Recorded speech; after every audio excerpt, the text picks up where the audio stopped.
Good evening, viewers. So today we will continue with the topic that we have discussed is that the education and its meaning and definition.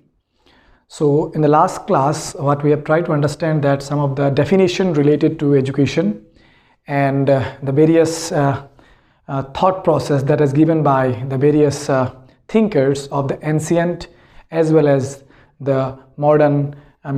people, those are associated with the education and their views on education. So today, in this particular class, what we will try to understand is that the narrow and broader sense of education, or in other words, education or jitu narrow aru broader sense of education ba shikka boli kole ami ki buji pao. So prothom ami narrow sense of ami chesta kori bujibole. Narrow mane olge jitu thek dik mane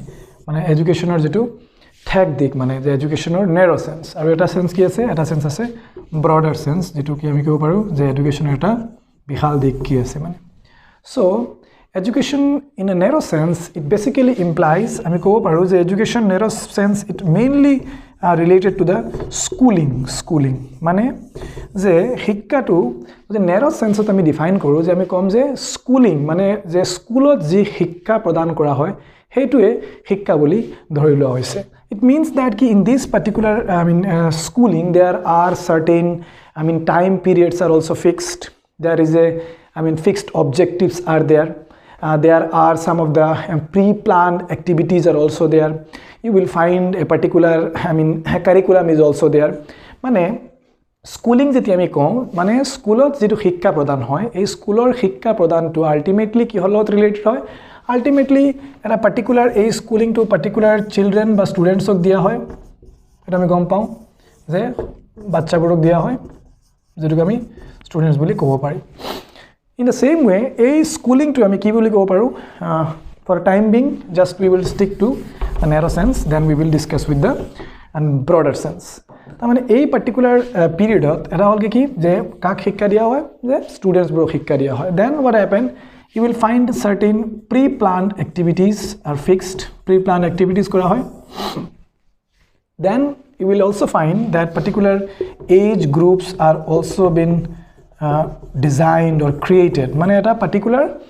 shikka eta particular age group thake jane ami gom pao je 6 bochor hole primary school at admission lo pare then in this regard. So in the same way eta age group hobo plus eta particular ki thakibo eta particular curriculum thakibo ba shikkar jitu ki thakibo kisuman important action plan thakibo je enekwa kisuman syllabus thakibo enekwa kisuman subject thakibo enekwa kisuman particular definite kisuman ki thakibo era concept thakibo jekhini bachcha pore pohibo lagibo particular class ot. So basically it is mainly emphasizing on the schoolings and also emphasized on certain important fixed criteria kisuman fixed criteria ta dia hoise mane. So basically a particular narrow sense of the definition ba ami meaning boli kobo parisu yat in narrow definition to mainly ki boli koise je education to eta schooling olot related aru ei schooling to ultimately kisuman nirdishto kisuman ki thakibo objective thakibo. Yes, obviously kisuman nirdishto objective thakibo. So basically this is what in a very simple sense education according to the narrow sense implies. Etia ami kobo paru je education in the broader sense, what does it imply? On narrow sense of ami era bostu buji palu je education is mainly concentrated on the schoolings and certain important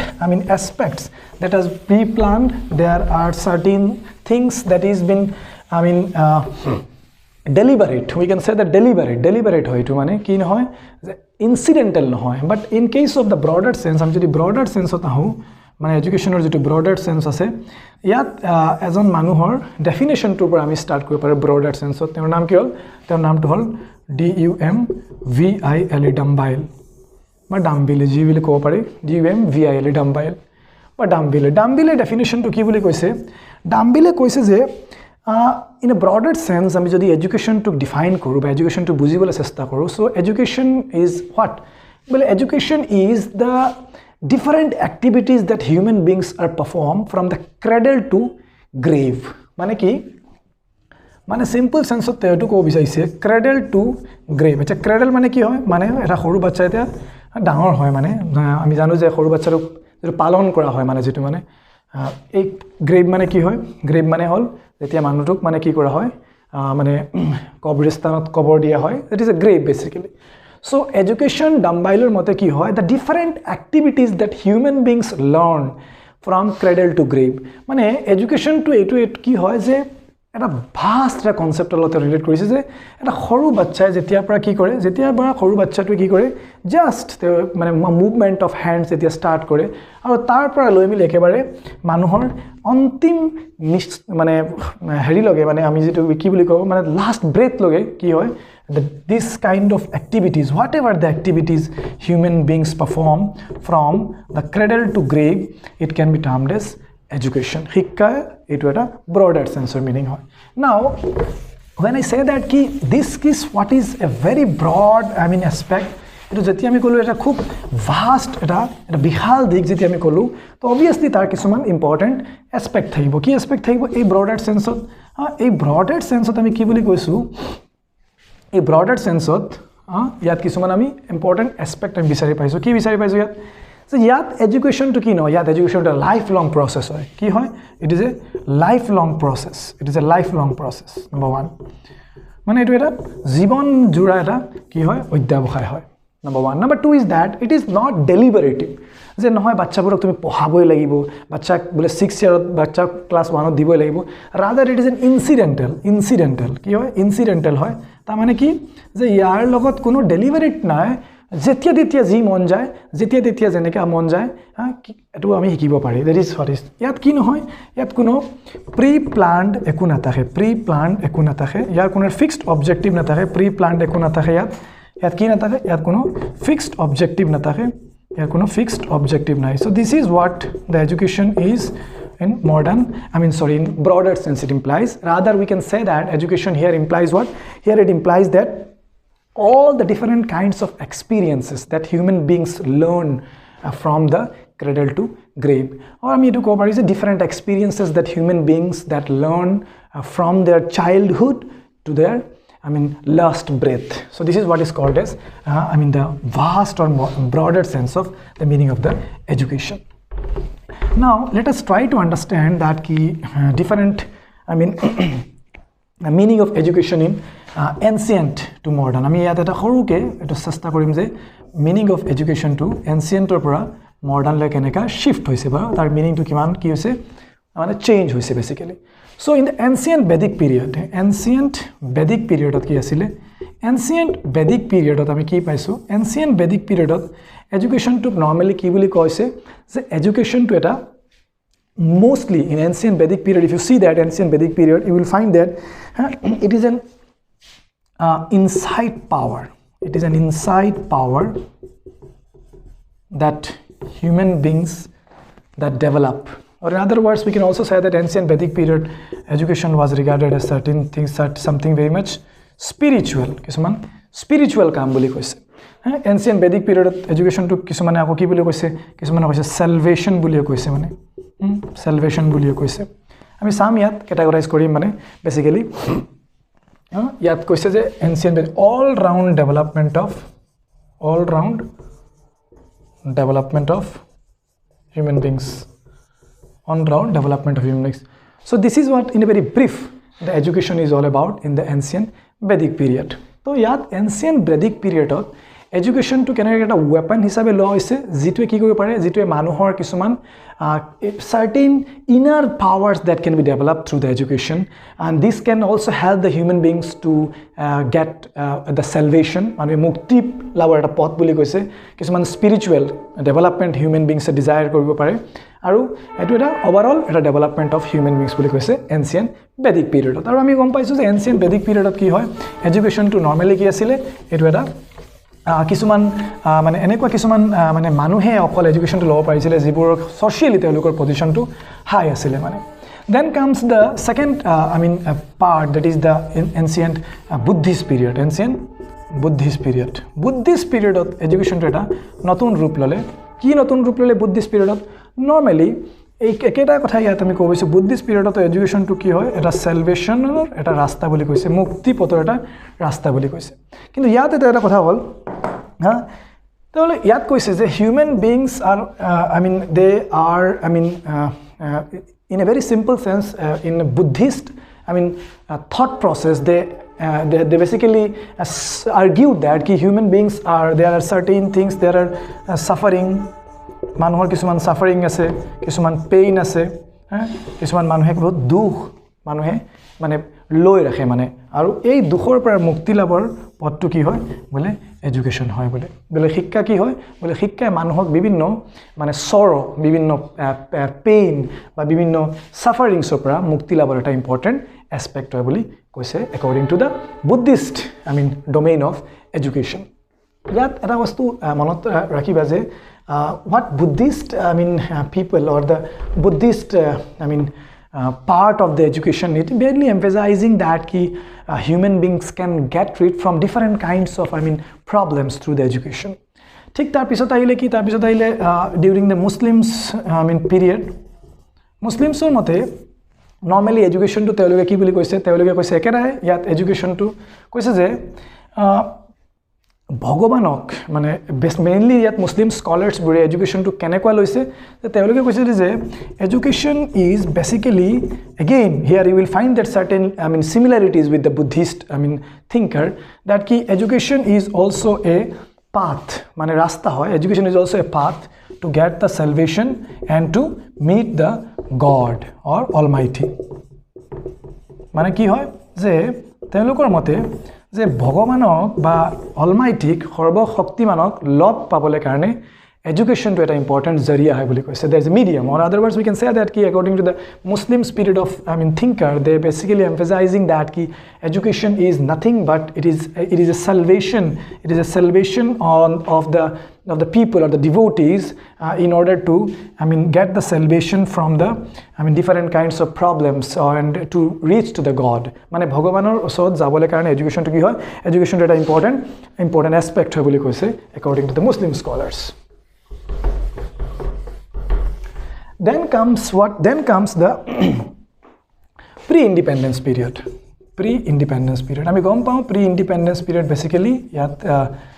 mainly Britisher period to kotha yat ami directly loi aisu. So in the pre-independence period yat so shikka to during the British era British hokole shikka to ki boli loisile British hokole yat shikka to start korisile in order to build a strong civil servants among the Indians to run the country properly. তামানে education two ব্ৰিটিশৰ সময়ছোৱাত কি আছিল you see that yet an important শব্দ মই কলো যে Britishers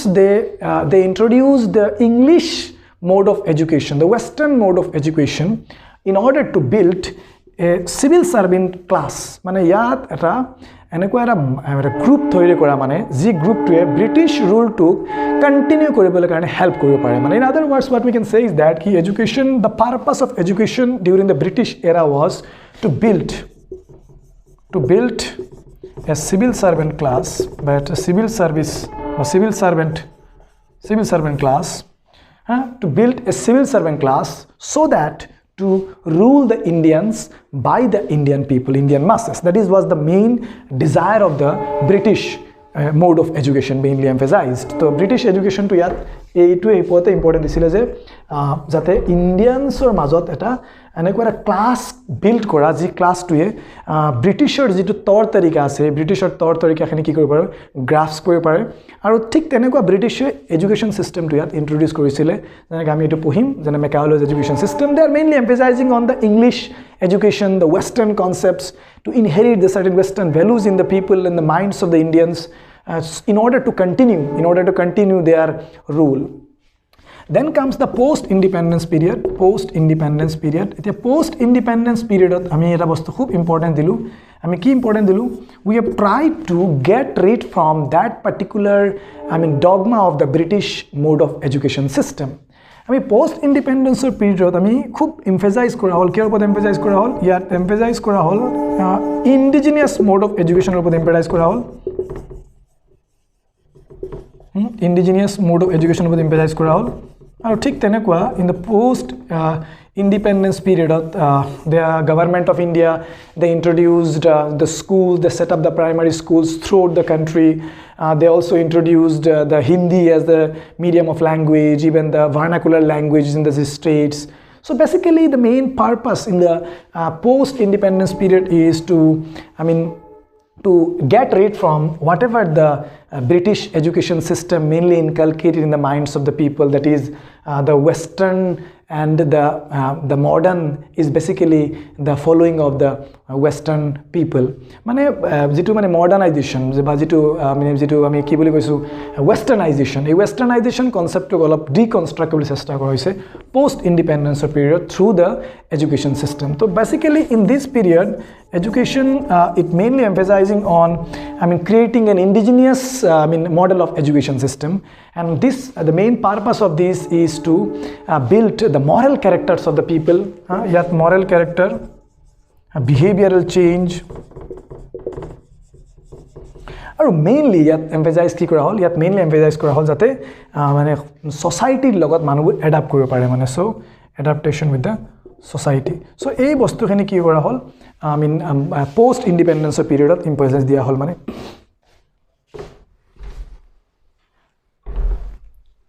Then comes the mainly what happen is that ki emerging society bortoman ji ekdom recent jitu context of education to keneka paisu. So emerging society ami gom pao je there is a growing pace of liberalization, globalization and privatization. And globalization or eneko eta time period at mane jitu ami ki boli ko bishayanor jitu period ase mane globalization. We know that what is globalization. I am not elaborating what is globalization. So globalization basically interconnectedness of the people across the globe, interconnectedness, that is globalization. And in the period of globalization where the education and its paradigm has changed, where education nowadays you cannot confine the education only in the school room, or you cannot confine the education only by the teachers and the schools buildings, that we cannot done. So it means that in this particular changing paradigm what education has brought out, education ete notun notun ki anise. So in this era of globalization, children are facing different problems, like there is anxieties there. There we will find that lots of problems are also facing by the children. You will also find that nowadays there are many of the technical things are coming up, cyber crimes are coming up. The internet is one of the main domain in the contemporary period. You will find the technical education, the computer, ICT, information and communication technology. So you will find that in the emerging society, you will find vast changes because of the era of globalization. And in this particular regard, in order to combat the modern education system, we have to change a lot. Education needs to change a lot. Education education bibhinno khetrot change hoy goise mane what kind of change that right now we are witnessing. It is what you will find that there are you will find counselors in schools. You will find that there are yoga teachers in a school. You will find that there are game instructor, game teachers in a school. You will also find that there are career counselors in the school. You will also find that there are people who used to art oriented, that is art integrated education system. So you will find that a vast paradigm that is in the contemporary period. Why? Because of the growing globalization has brought out a dynamic change in the contemporary society. Changes ahise. So in that particular change we need to adapt the modern education. Changing scenario education to change, and this is how the modern education system has adapted with the contemporary scenario. So this is what in a very brief about the different aspects or different meaning of the education over the last few decades or few years. So this is in a very brief about the meaning of education. Now in this particular next mode, in the next class we will try to understand that what exactly the education as an organized and unorganized sector is basically implies. So we will in the next video we will continue on this. Okay, thank you.